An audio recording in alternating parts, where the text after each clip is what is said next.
Testing 1, 2,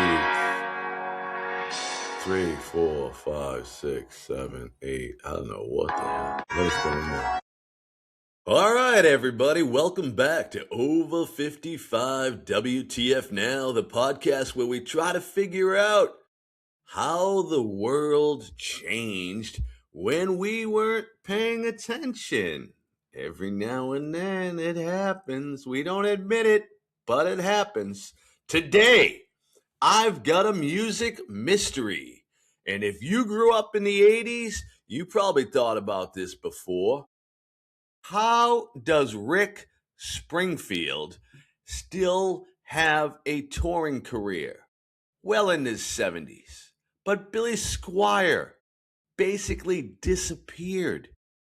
Because if we're honest, Billy Squier had more hits than Rick Springfield. Let's look at Billy Squier first. If you were listening to rock and roll in the 80s, the guy was everywhere. You had The Stroke. Kind of a weird song, kind of a weird premise, but very popular. Lonely is the Night. My Kinda Lover.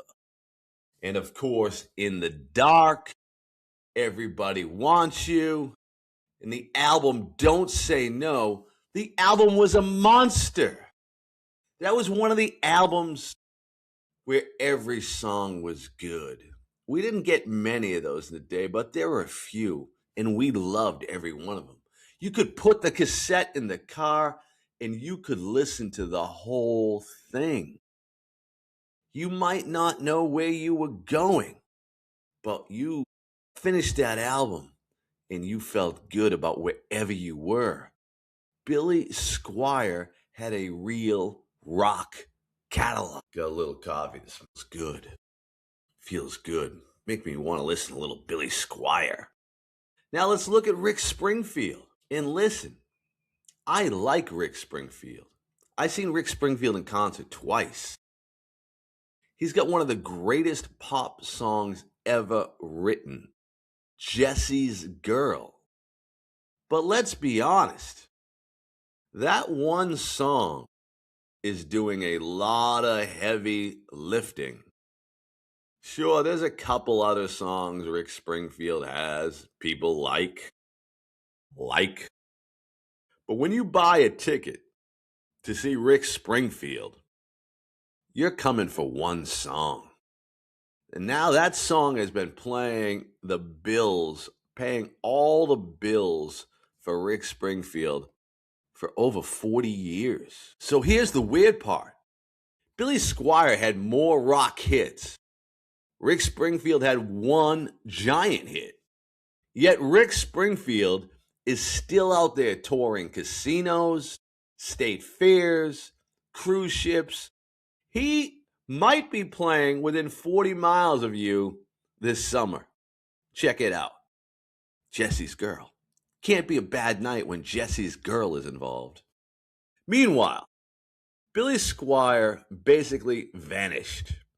He stopped touring. He stopped chasing hits.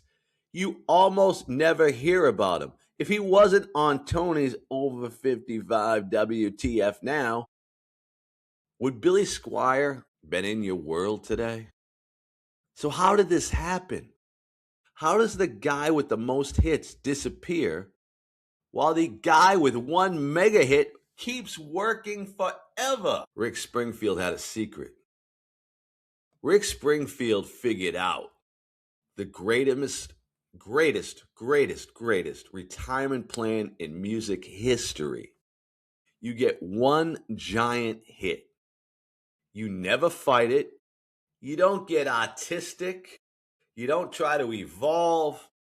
You show up every night and say, all right, everybody, here comes Jessie's Girl. The crowd loses their mind, and Rick Springfield just keeps getting paydays. Rick Springfield also had another advantage.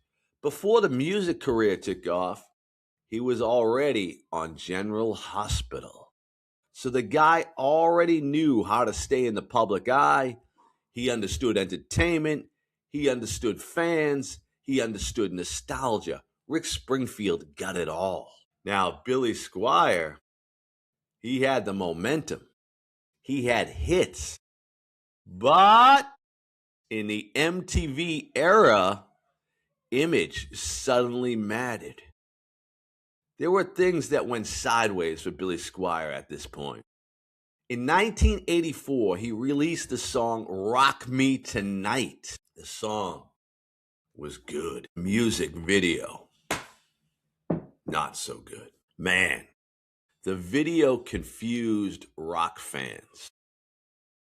This was the era where you were tough if you were in a rock band. You had the concert shirts, right? Black. You wore jeans. You smoked Camels, maybe Marlboros. And you had Van Halen. Oh, need more coffee. AC/DC, Motley Crue.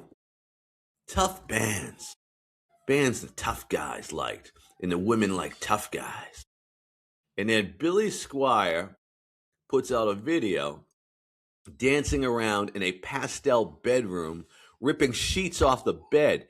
MTV played it. Rock fans saw it. And suddenly the tough rock image didn't match the video.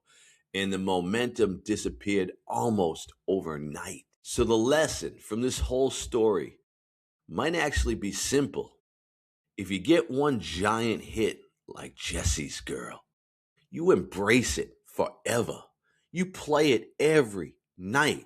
You play it at the casinos. You play it at the fairs. You play it on cruise ships. And you play it until people wheel you onto the stage and off the stage. Rick Springfield figured that all out.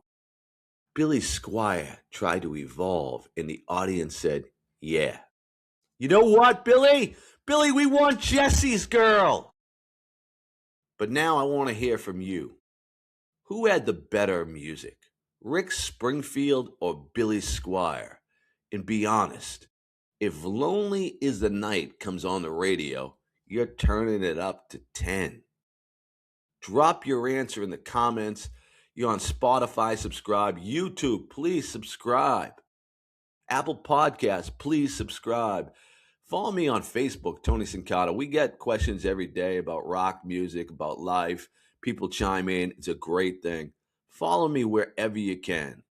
It's the Over 55 WTF Now podcast. Tony Sincata. I'm out.